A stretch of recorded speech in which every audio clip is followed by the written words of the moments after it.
So, hello guys, welcome again to my YouTube channel Rashtrabhakt OMG.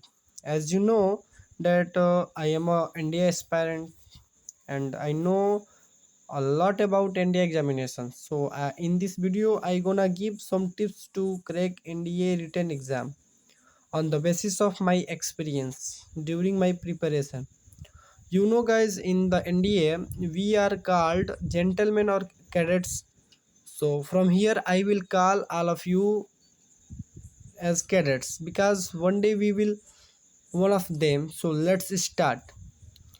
You know that the reason behind I why I speak in English, because if we crack NDA exam,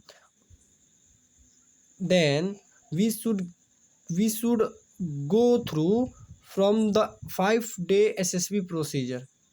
You know very well.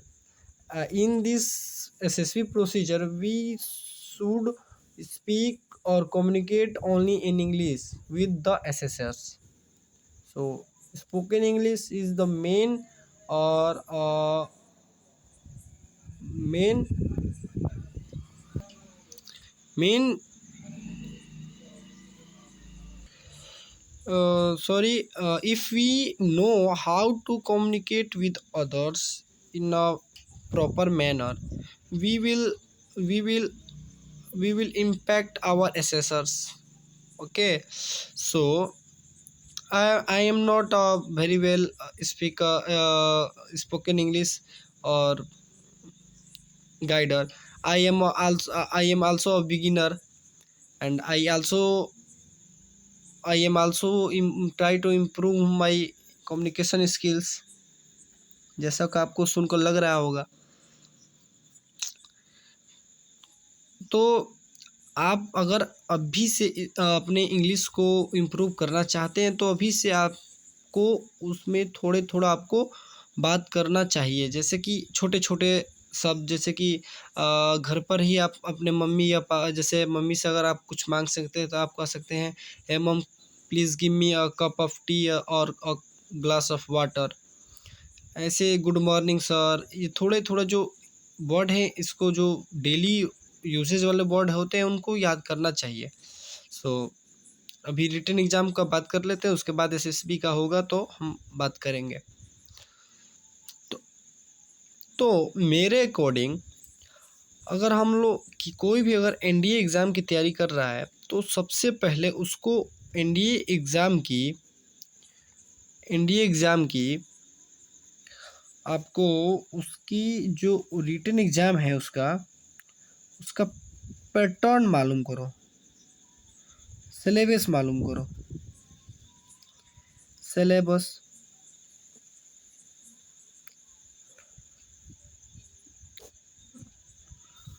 Syllabus को जानो कि syllabus उसका क्या है.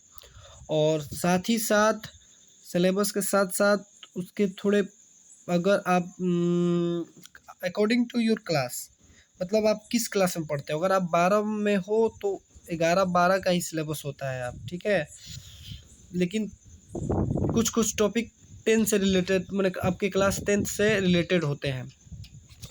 और math का specially 11-12 का होता है. बट जीएटी का जो होता है वो वेरी वास्ट होता है. साइंस में तो स्पेशली वो 9th-10th का जो फिजिक्स केमिस्ट्री और बायो हो जाता है. परंतु जो आपको हिस्ट्री है तो आप उसके लिए क्या कर सकते हैं कि अगर आप 10th क्लास में हैं तो आपके पास लगभग 2 साल है. मतलब 12 जब हम अपीयर होते हैं तब एनडीए का एग्ज़ाम देते हैं, तो you have 2 years. So you should start your NDA preparation by class 6 to 12th. NCERT जो है, एनसीईआरटी उसको बाई कर परचेज कर लेना है. बहुत ही कम उसका कॉस्ट होता है. आप उसको पहले पढ़ लीजिए फॉर जीएटी. ओके, बाद में अगर जैसे कि अगर एग्ज़ाम आप 11th में चले जा रहे हैं, 11th में है तब भी पढ़िए इसको. और 12th में है और आपके पास लगभग 4 महीना है तो आप उसके लिए एक और किताब है पाथ फाइंडर. जो इंग्लिश एंड हिंदी वर्जन दोनों में आता है, पाथफाइंडर। ये किताब मेरे अकॉर्डिंग बेस्ट है। इसमें मैथ्स का भी 5 ईयर्स का जो PYQs भी दिया है, और मैथ का सब जितना मतलब सिलेबस है उसके हिसाब से उसका दिया ही है। तो अगर आपके पास समय है तो आप क्लास 6 to 12 का NCERT सभी पढ़ दीजिए, जैसे इकोनॉमिक्स, उसमें हिस्ट्री सब आ जाएगा, और पाथफाइंडर का PYQs कर लीजिए अगर आपके पास समय है। लेकिन अगर आपके पास समय नहीं है, जैसे कि एक NDA एग्ज़ाम देने के बाद एक NDA एग्ज़ाम अप्रैल में होता है और एक NDA एग्ज़ाम सितंबर में होता है,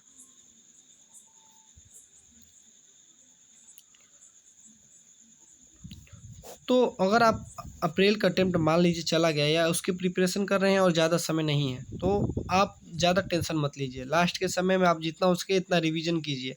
मैंने अपने टाइम पे यही गलती की थी कि मैंने रिवीजन ना कर कर जितना अमाउंट में मतलब अपने दिमाग में भरता गया, लेकिन जब एग्ज़ाम हॉल में बैठा तो मुझको मालूम चला कि पढ़ने का तो मैंने स्टडी सभी किया था, लेकिन कुछ समझ में नहीं आ रहा था और कुछ याद नहीं आ रहा था मुझको। मतलब हमको मतलब ये मालूम था, I know that how to solve that question but I forget that formula. ये हुआ था मेरे साथ। तो आपको रिवीजन करना चाहिए। अगर आपके पास मान लो अप्रैल में ख़त्म हुआ तो लगभग आपके पास 6 महीने हैं, सॉरी अप्रैल, मई, जून, जुलाई, अगस्त, सितंबर, मतलब 5 महीने हैं लगभग। तो आपको इस समय में क्या करना चाहिए कि गणित के लिए NCERT ख़त्म कर दो। पहले NCERT जो है, NCERT मैथ्स का क्लास 11th और 12th दोनों को ख़त्म कर दो, अगर आप ख़त्म कर सकते हैं तो। नहीं तो एक RS अग्रवाल की एक बुक आती है, NDA NA कर कर वो परचेज कर लीजिए, जो स्पेशली मैथ्स के लिए होता है। ओके, जब आप ये बुक खरीद लेंगे और लास्ट का जो 1 महीना बचता है उसमें आपको we should try to give 3 ही काम करना है। इस लास्ट के जो 1 मंथ बचता है उसमें 3 ही काम करना है।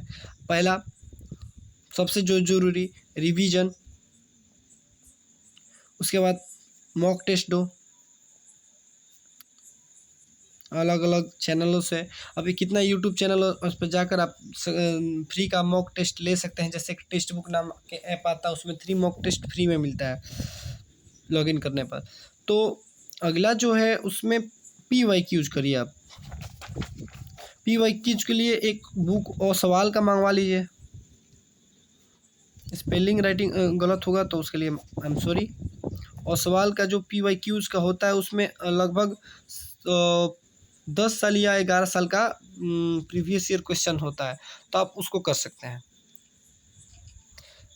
और सबसे और आखिरी सबसे मोस्ट इम्पोर्टेंट बात मैं ये कहूँगा कि अगर आप यूट्यूब से पढ़ाई करते हैं, तो उस पर एक बात ध्यान देखिए, जो मैंने गलती की थी या ज़्यादातर करते हैं।